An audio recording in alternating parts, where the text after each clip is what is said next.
Hello, everyone. This is Stephen with Democracy Demythologized, where we talk about issues facing democracy around the world. And today we're going to talk about Ethiopia. Ethiopia recently had an election, and the elections brought out some tensions and some discontent that had been simmering for a while. And in response to that, the government has been really cracking down, and it seems to be moving towards autocracy. And that's what we're talking about today. I'm talking with a leading political science scholar about Ethiopia, Dr. Yohannes Haile, and he's going to break down what's happening and what we could do about it and what it might look like to peacefully nudge Ethiopia away from the brink and back into something like democracy. Well, I hope you enjoy.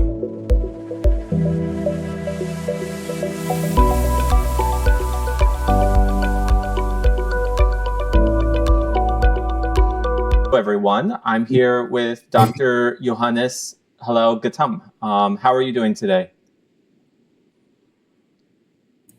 I'm good. Thank you for having me.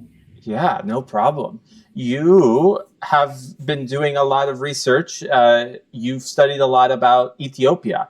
And it might be helpful to getting started to describe what is ethnic federalism and what do you research about it? Okay, thank you, Stephen. My focus, my research interests has been on the pluralistic of federalism. That means those federal systems are primarily organized to accommodate different kinds of diversities like ethnicity, religion, and in some cases races, like all their combinations. To directly answer your question, pluralistic of federalism mainly it has five basic characters. Constitutional and political characters. The first is diversity recognition. Diversity recognition in mostly in written constitution. Second, self-governing identity groups. And the third is minority participation and protection in different forms. Could be through ethnic federalism, or it could be through minority veto power. And the fourth is multi-federal unity-level majorities, which refers to federalism converts federation or national level minorities into federal unity-level majorities. Therefore, the creation of different regional majorities is the fourth character of pluralistic federalism. By the way, pluralistic could interchangeably called as multinational, multi-ethnic, and but it's the safest thing I found is to use pluralistic, not to bog into those kinds of arguments. And the fifth character of pluralistic federalism is consensual institutional and political setups. Consensual, that means starting from the constitution and then its operation, constitutional operation. That means the functioning parts is more or less based on agreed upon ways or through mutual consent. Though the pluralistic federalism has the points I mentioned. Yeah, okay, this makes sense. This really helps. What's been going on since the elections? I guess we're recording this in the beginning of July, so the elections were a couple of weeks ago. What's been going on since the elections, and how has the kind of the ethnic federalism been playing out during these? I guess during this election and in the kind of the chaos or the stuff going on since.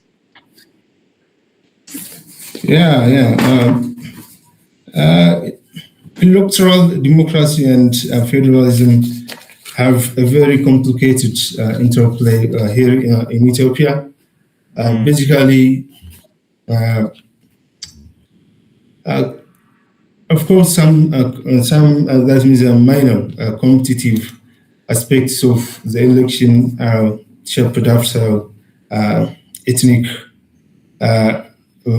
ethnic politics, specifically ethnic campaigning and ethnic electoral behavior,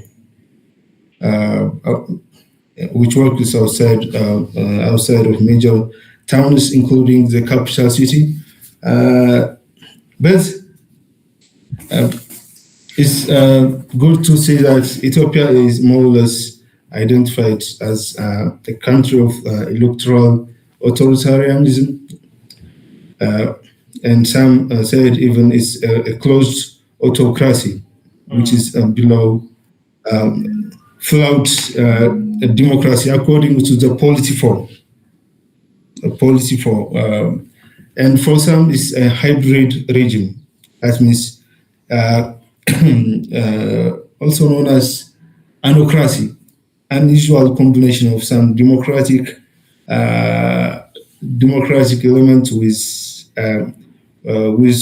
much undemocratic practices. This is showed by Freedom House, and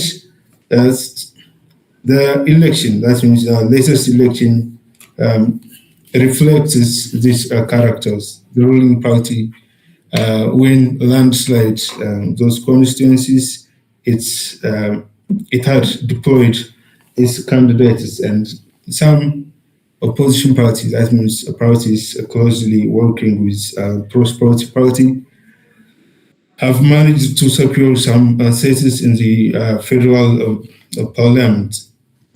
But this election, given almost one fifth of the electors, the electorate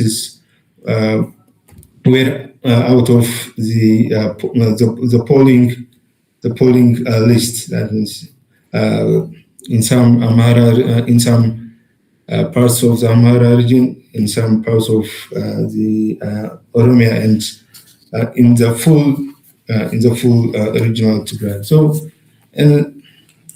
the universal suffrage culture of the election was compromised very seriously. And I feel the electoral outcome will suffer from representativeness of the public. That means little representativeness to hit to the question of the public, especially those economic crises and instability are the two major questions which should have been received the commitment of the ruling party. But the ruling party is running after securing the parliamentary seats, and we are waiting what it will do with that seats. As you see, the precarious condition the federal government as well with the Tigray region is the most impending problem, and those armed movements in Amhara and Oromia region are also the major sticking points which should be addressed. But in other words, the election, in my view, has nothing to do with these armed movements and insurgencies and the tension with the Tigray region. Election in the context of a very fragile political and security environment is the least thing to expect much. Stephen, are you with me? Yeah, no, I'm still here. I'm processing everything you're saying. It makes total sense. I think I just needed a minute to think about all of it. You're talking about a lot of different dimensions I mean, Yeah. what you're saying makes sense. I guess my first question is I want to ask about what you said at the very end. Um, Yeah. what do you think's really going on? Like when Ethiopia experiences tensions, especially around elections like this, is it really about ethnic disputes? Is it about concerns over authoritarianism that the people are feeling, and this is kind of how the frustration of that manifests? Is it really about economic fears that the people are having, and then it just kind of manifests as a desire for change, or is it maybe a way that like um, elites are kind of taking advantage of the system to kind of stir up anger? Or yeah, what would you say is kind of underneath all of this? Like, what would you say is the main causes? Okay, Stephen. So the main drivers for the current problem in Ethiopia, in my opinion, are related to first lack of an overarching political consensus. Mm. That means how the country should be governed, and in and for some elitists, this stretches back to what was really happened in the history of Ethiopia. That means historically contentious issues are also part of this the present crisis. And that means for some group believe that they are historically marginalized and historically they are the victims. For some, the history is a little bothering, rather they focus on what's going on in the political system. That means focus on the lack of democracy. And these issues of past and present are the very basic recipe of the current political quagmire in the country. And these issues of past and present are also framed along ethnic line, ethnicity. And ethnicity forms a very cross-cutting political agenda in this country. Even the economy, the social, political issues are increasingly cast into ethnic demands, ethnic-based demand. So the first thing is the reinterpretation of history and the current situation along ethnicity. The other issue is related to the present constitutional setup.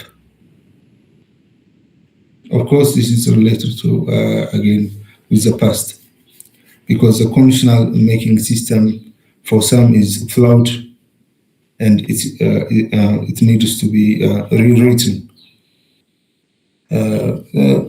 The tension around the constitution is basically split into those who believe that the the ethnic federal structure is very critical for their interests and rights. For others, the ethnic federal system lacks many merits, like the protection of regional minorities and the lack of the gap in delineating ethnic territories, especially where the people speak, let's say, two languages. Or in such ethnically mixed area, the a sharp ethnic distinction is very problematic, and it has led to major violences along the regional states. And as well as related to again with this federal system, the issue of Addis Ababa. I mean, Addis Ababa is constitutionally autonomous, and it has its own charter. It has a city charter, but at the same time, the constitution gives the Oromia region a special relation or special interest over the capital city, for a reason that the city is circled by Oromia. So it's a natural, you can't avoid some interaction with the surrounding area. But for Oromo nationalists, it should have been gone beyond that. That means they want to fully incorporate Oromia, Addis Ababa into the Oromia region.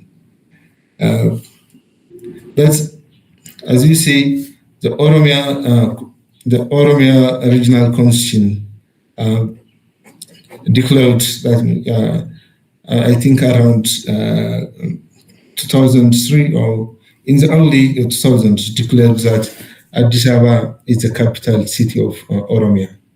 But at the same time, the federal constitution puts that Addis Ababa is a chartered and autonomous city. Because of that, there is a tension that the Oromia region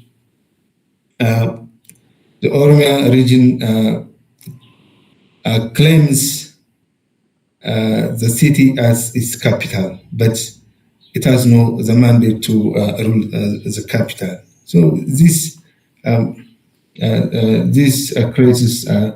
has created major attention and one of the constitutional issues.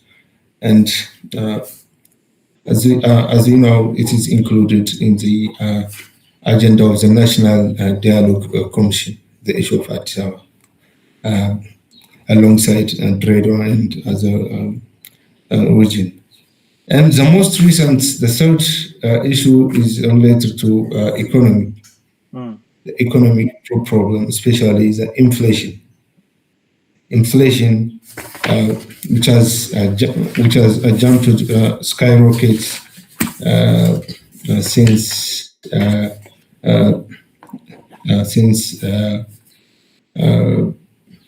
the coming into power of the Prosperity Party, and this is related the economic liberalization and the concomitant devaluation of the birr aggravated the inflation, and of course there is a very critical issue of unemployment, the user unemployment, as well as inflation are the very critical factors for the current crisis. And many youths join into armed groups because they have nothing to lose. There's no employment, there's no stability, and all these things they reinforce each other: the economy, the political, and the constitutional issues. So the Ethiopian case is getting very complicated. To at least to say these things are important for the country, and it needs a very deep and time-taking deliberation among political elites. Okay. Yeah, what you're saying. Sorry, keep going. Okay.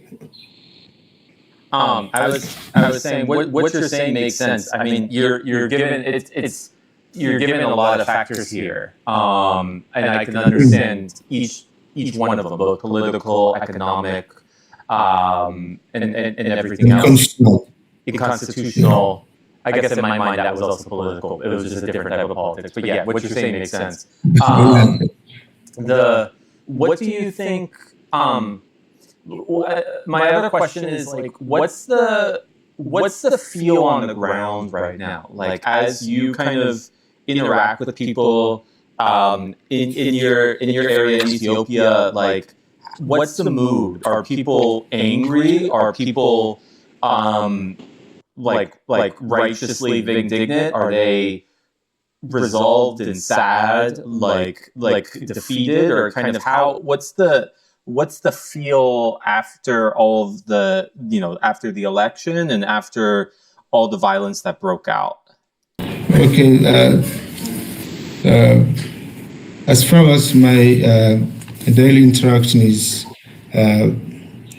the daily interaction allows me the political apathy, that means giving up on hopeless or expectation that the country will go better is diminishing day by day. The political, that means the public apathy, you can call it. That means the public is almost hopeless now. And this can be indicated by mass irregular migration, especially the youth, into the Middle East and up to the Maghreb region, into Libya, Egypt, and Algeria. So such public apathy or being hopeless is one of the things I can sense out from my daily life. The other is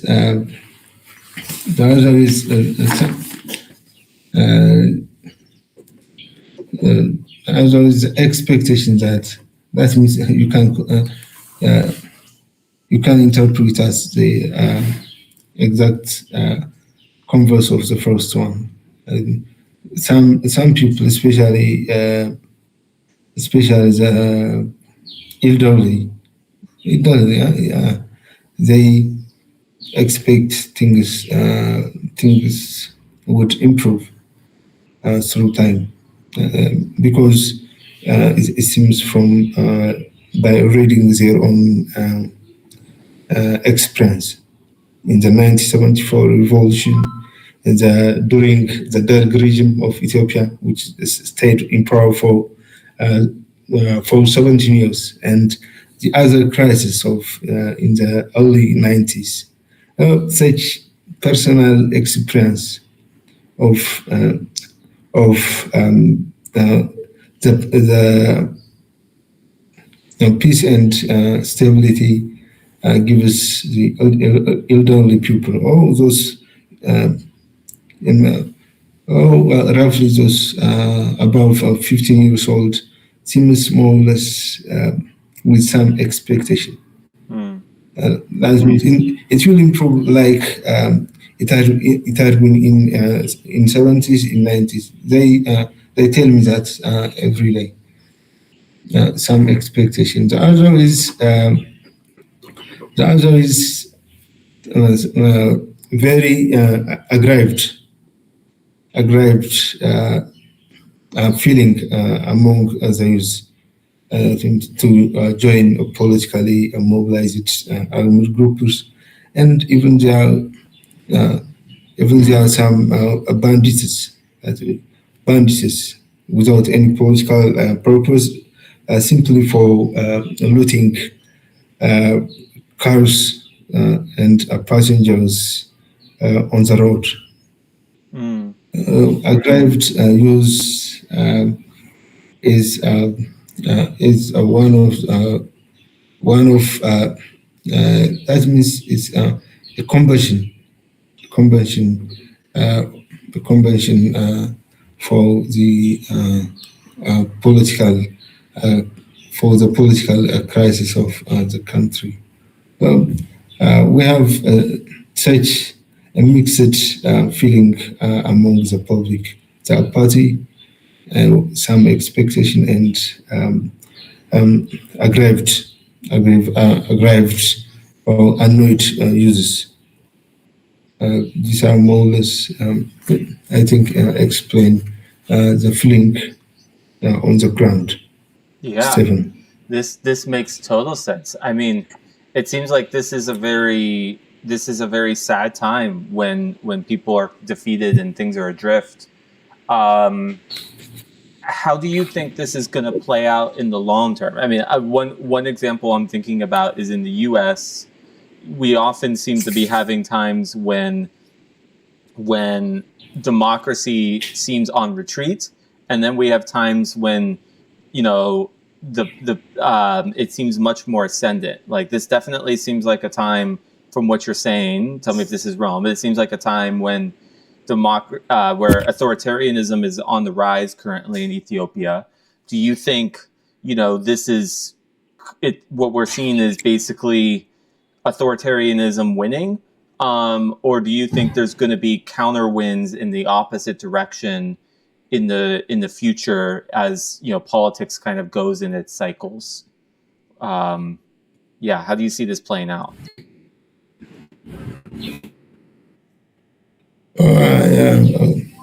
Good question, but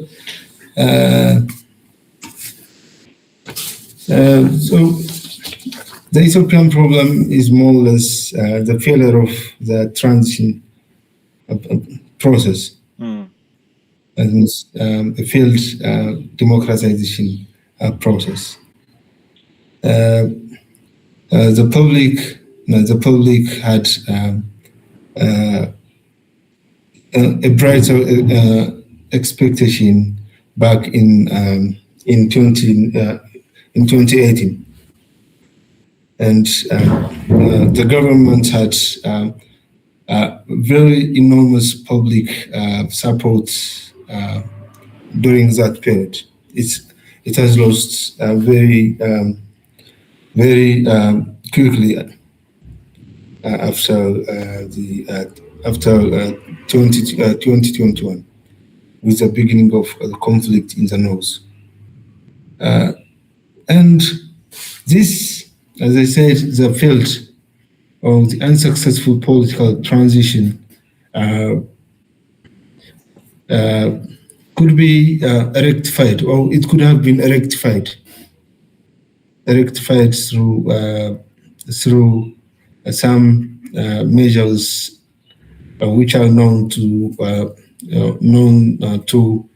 make political democratization process effective, as we know from the experience of the third wave democratization in Africa. What went wrong in the Ethiopian case is the government skipped the basic steps of democratization process, like political negotiation or political dialogue. It's the basic of any democratization process. But what the government did was conducting a quick election without any negotiation, without any dialogue, or without any transitional arrangement. And this putting the cart before the horse kind of process is one of that means is the crux of the matter in explaining what's happening in Ethiopia. The government wanted to consolidate its power. Then it has said, let's join in the National Dialogue Commission, let's discuss. The Prosperity Party wants to first to strengthen its grip on power, then call opposition to join in the national dialogue. So the protection of power, or not compromising any kind of quest for power sharing or joint decision making, was jumped in the political development of the recent time. Well, this preposterous or unusual political transition created the problem. This also explains the recent election also. So the government every time is obsessed with conducting election, regardless it's democratic or regardless competitive and inclusive. It just keeps on. I'm let it and let's discuss. The public, I think, has given up on that. This lack of genuine initiative for political, that means a imbalance of those political initiatives characteristic to any transitional or any political transformation, and just the closed political transition process is the basic culprit for the current condition. And the solution is just fixing this unusual political transition process, opening up the space for political negotiation, or to talk with armed groups, or to talk with civilian contending powers. But in my view, the government or the party, including the prime minister, has a fear to face questions related to transitional government or any question which could compromise their incumbency. The fear for power sharing demands, I think, is the main thing which has blocked the way for a genuine and inclusive political deliberation in the country. And addressing that by the government would do a lot of things for the future of the country. Yes, the government should be responsible. Okay, Stan. Yeah, what you're saying makes total sense. What do you think it would look like to kind of get Ethiopia to do that? Basically, to make this movement that would be necessary or help build democracy, or do you think the ship has sailed for Ethiopia and it's already been going too far in the one direction and it can't realistically do it? Or what would that look like? Yeah.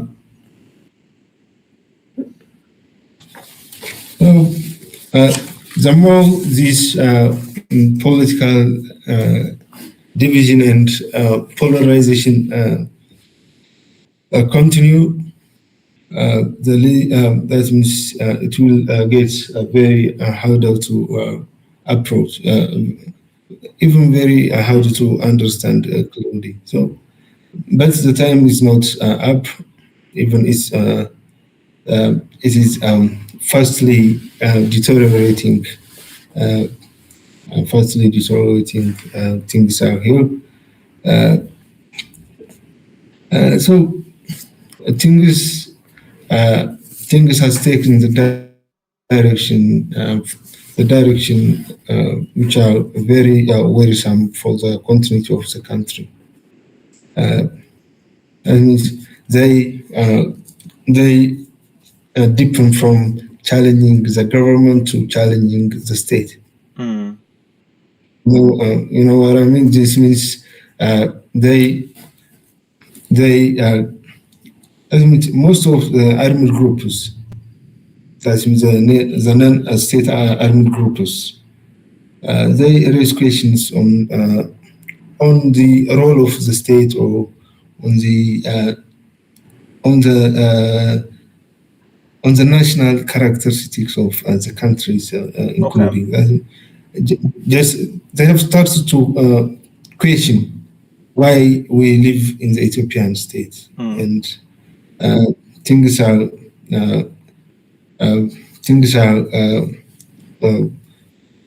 going from bad to worse in the Ethiopian case. That means it will challenge the continuity of the country, given the federal system allows. That means it envisions the peaceful independence of the federal units.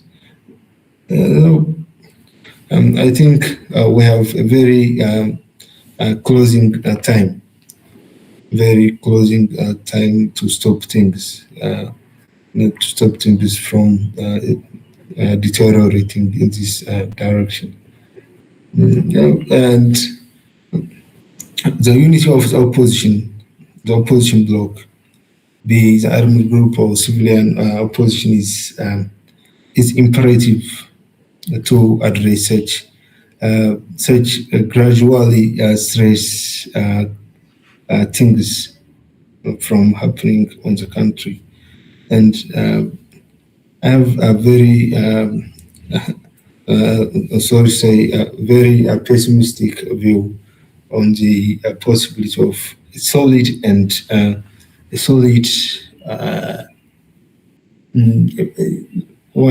solid political coalition among the contending groups. There is ethnicity issue, there is a boundary issue, there is a gap in understanding who is or what is the number one problem of the country. So everybody raises different banners or demands, and so it's difficult to collect after the beans are spilled in the Ethiopian context. Yeah, I mean, what you're saying, what you're saying makes sense. I feel like to one of your points, I do feel like sectarianism can be a feedback loop. It can encourage its own forms. As people kind of divide, they get more risk with each other, and they often divide even more. I think this is something that I've seen in the U.S. too. It's a bit of a different context there, but it's kind of a similar pattern. I'm wondering how, like, it seems like people are in Ethiopia are currently it seems like there's a kind of an air, from what you were saying before, that there's an air of kind of defeated anger, that they're angry, but they're kind of sullen, that they're disappointed, that they don't like what's going on, but at the same time, they feel kind of powerless to do anything about it. What do you think it would look like to channel that feeling and that energy into something productive that would benefit, to help kind of push it into something that would help benefit Ethiopia and help kind of push the country in a positive direction?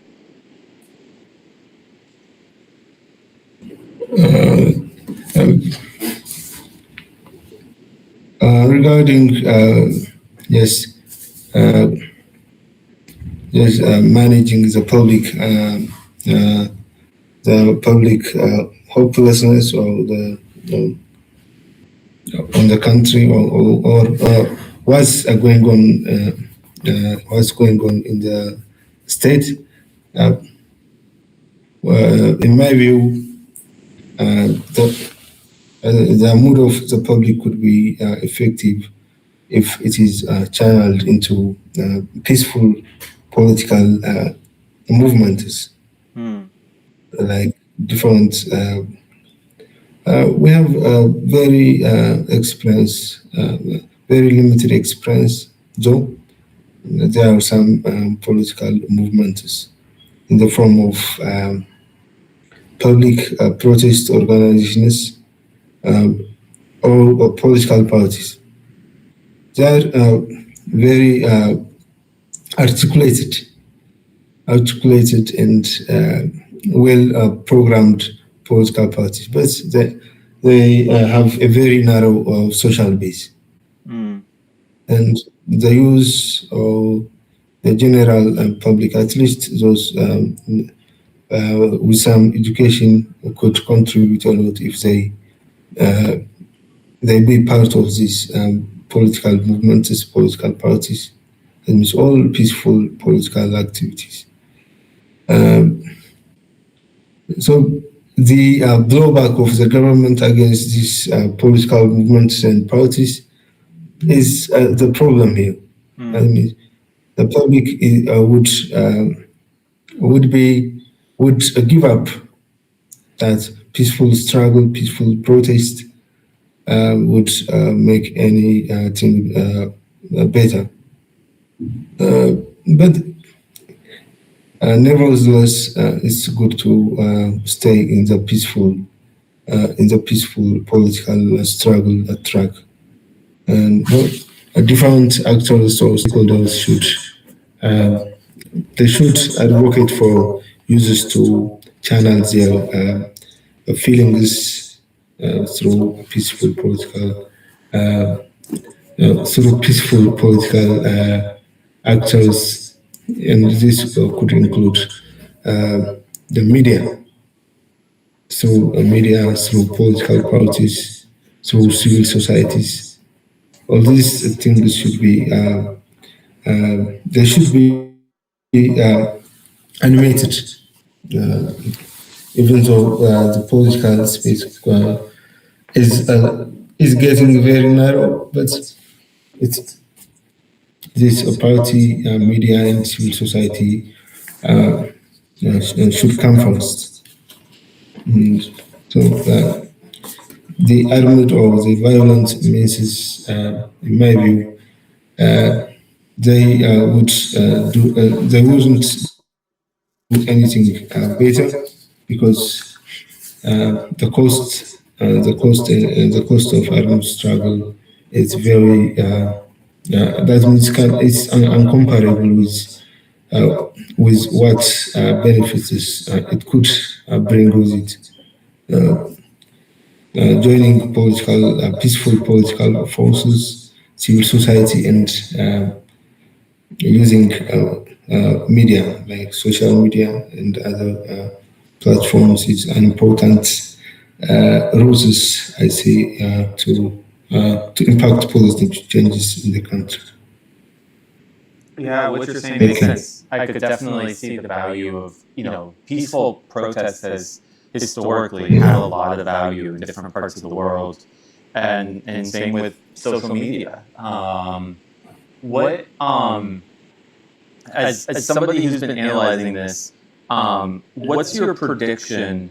Like, if you were a betting person, not saying that one should bet on something like this, but if you had to place a bet, do you think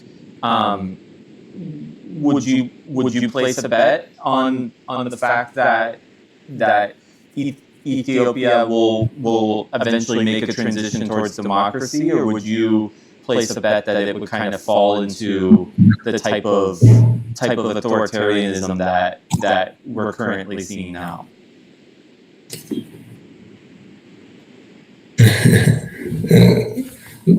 I would bet on Ethiopia will stay on authoritarianism. Mm-hmm.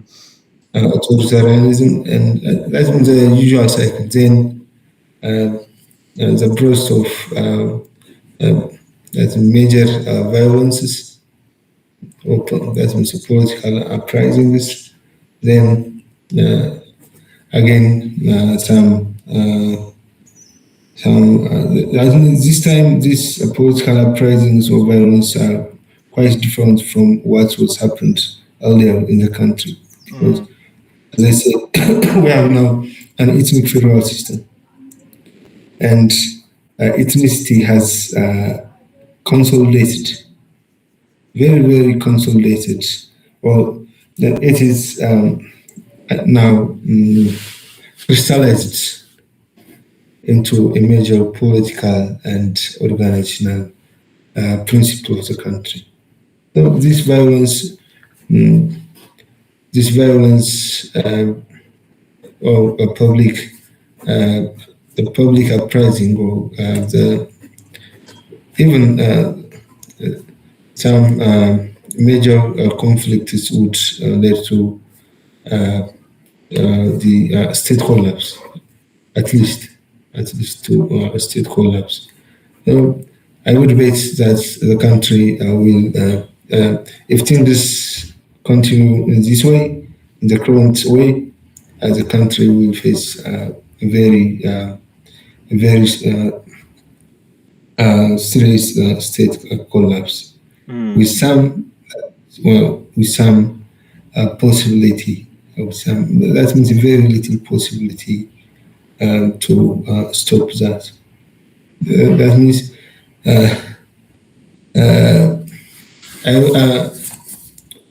I prefer the opposite, and it makes me happy. But things are in this way still. Yeah, what you're saying makes sense. Like, I think, like you, I'm hopeful that Ethiopia avoids a collapse, but I'm also not. The realist in me thinks that it's a very live possibility, like you do. When you talk about state collapse, what kind of state collapse? So in my mind, or in my experience, when people talk about state collapse, there's two broad types. There's what I call anarchy state collapse. In the Horn of Africa, Somalia might be a good example of this, where the country just kind of falls apart into warring states. There isn't necessarily a cohesive state in a regular sense of the word, like this kind of state collapse. And then the other type of state collapse would be something like a strong authoritarian state, like in the Horn of Africa, that might be Eritrea. North Korea might be another good example, where the state basically collapses by becoming like this extremely strong authoritarian state. I guess in some ways I consider that also state collapse, even though some people might not consider it state collapse. What kind of state collapse are you thinking of when you're concerned that Ethiopia might collapse? And I see the first one, the anarchic kind of state collapse. I think it's a very interesting thing for political observers to watch the Ethiopian current situation. And a very bad situation is in the making.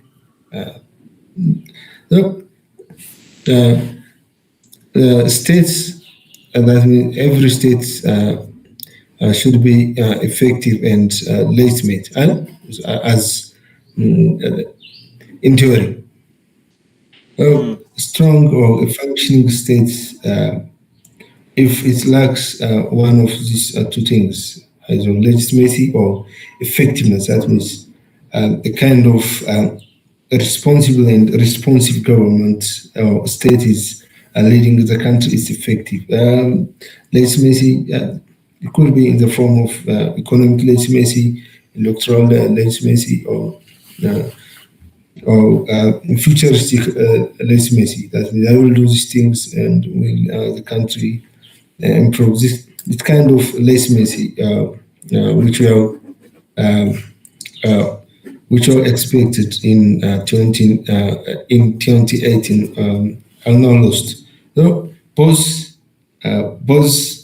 factors for an effective state, that means the opposite of a collapsed state, effectiveness and legitimacy, they are in very precarious condition in the country. And I see the first anarchic type of state collapse in Ethiopia with a little chance of reversing back, and that primarily depends on how the government is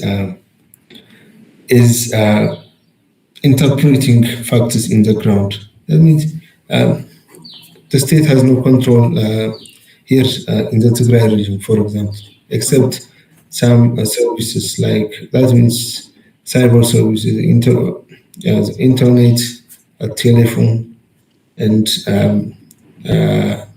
the airline. Except these functions, the federal government has no any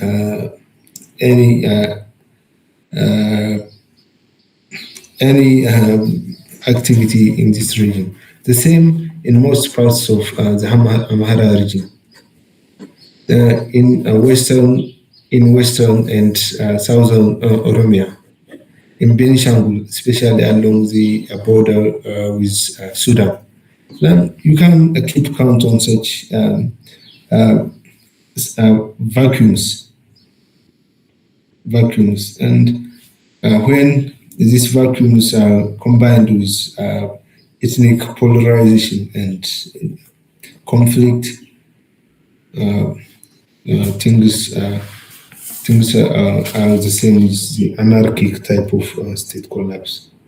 So we are praying that not to happen. Yeah. 7.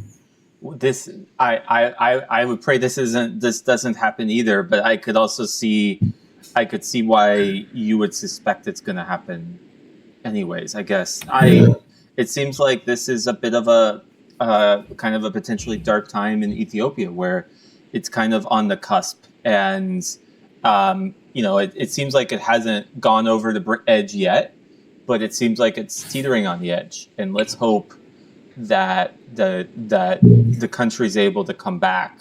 My final question for you is, for somebody listening to this in Ethiopia who's been kind of watching what's been going on in their country, how would you recommend that he or she get by? Like, what would you recommend he or she do to both kind of continue on in as these big forces might be falling apart around them, but also as they what can they do to both continue on and then also maybe be a part of trying to keep the country from going over the edge and from in kind of going back to something a little more like a reasonable democracy?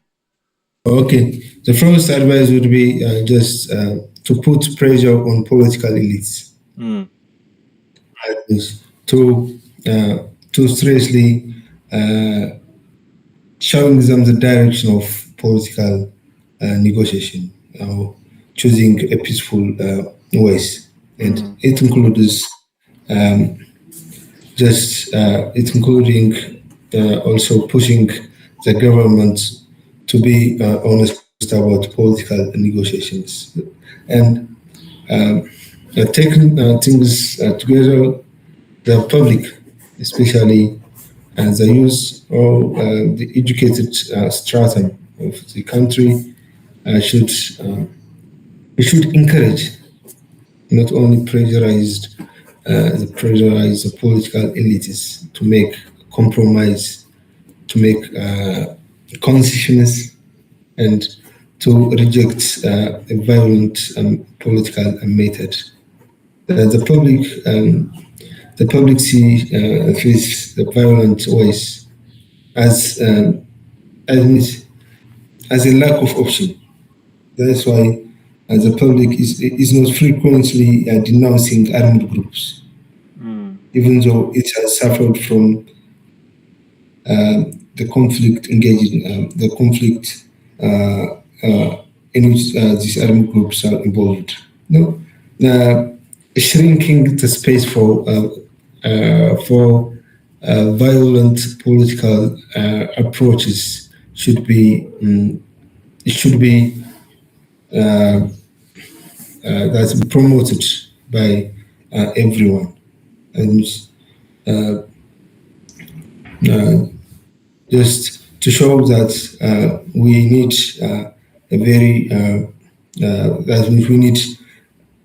a political solution to to those complicated drivers of the conflict.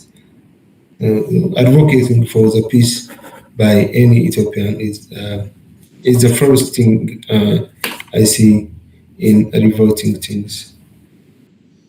What you're saying makes sense. Can you, I know I said that was my final question before, but I have a quick follow-up on this.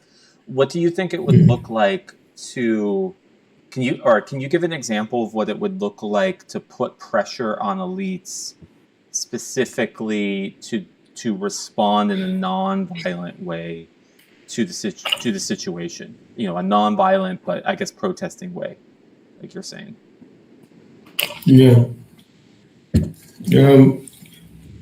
For example, we have some cases of advocating for the peaceful regulation, not necessarily of this violence, especially by elders, by religious leaders, by communities like. I had the chance to visit the Amara region before 6 months, and in that case, I meet some local elites. They do not support both group. They do not support the government, nor do the non-state armed groups. They just denounce both of them, and this kind of locally influential people are available everywhere. We have here in Mekelle and other areas. So the voice of the community is important, and it's also in my guess is one of the things which at least delayed the conflict of the federal government with the TPLF, because the Tigray people is actively not supporting any armed fight from both groups, and this public rejection of violence devoid TPLF the necessary public mobilization as a rearguard for the conflict. And the same is for the federal government. That means, unlike the previous conflicts in the north, the federal government has no any public backing now. And it just delayed the conflict, and if the continuity of the public in avoiding or in not providing any incentive for violent political approach is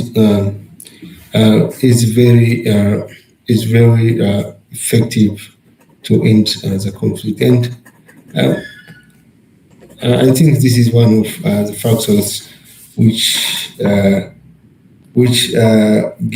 gives me a hope that means a little hope, a flickering hope that the country wouldn't be plagued into civil war or, as you said, anarchic state collapse. And you can sense such among such kinds of peaceful or pacifist voices in the public. Okay. Yeah, what you're saying makes sense. I mean, it seems like there are some genuine issues that need to be addressed, but like you said, I hope that I I hope that it would be done peacefully like that, and not and it seems like some of these issues have been used to stir violence, and I hope that people are able to find a genuine peaceful solution, maybe a democratic solution that that is still able to kind of address a lot of the issues people are facing, but do so in a democratic way and in a peaceful way, like what you're saying. I guess let's hope. And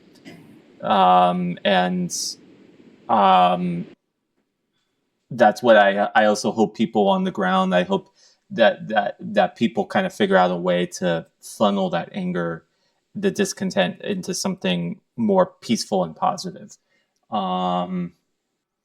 Yeah, thanks for taking the time. Any final words for us? Okay, just my final say is just to recap those points is that elites should be always pressurized into choosing peaceful political alternatives, and also the public, especially the youth, should channel their grievances and demands into something with something which is hard to ignore by the elite, to use political parties, media, and other organized movements. These things should be encouraged by all of us in this country. Thank you for this thoughtful interview, Stephen. Yeah, no problem. For anyone interested in learning more about your work, is there anywhere where they can go check you out? Yeah, they can check in different academic journals. I wrote different articles and research papers, like in the University of Johannesburg's Journal of African Political Science. Also in some journals like the Accord, which has a journal known as African Journal of Peace and Conflict Resolution,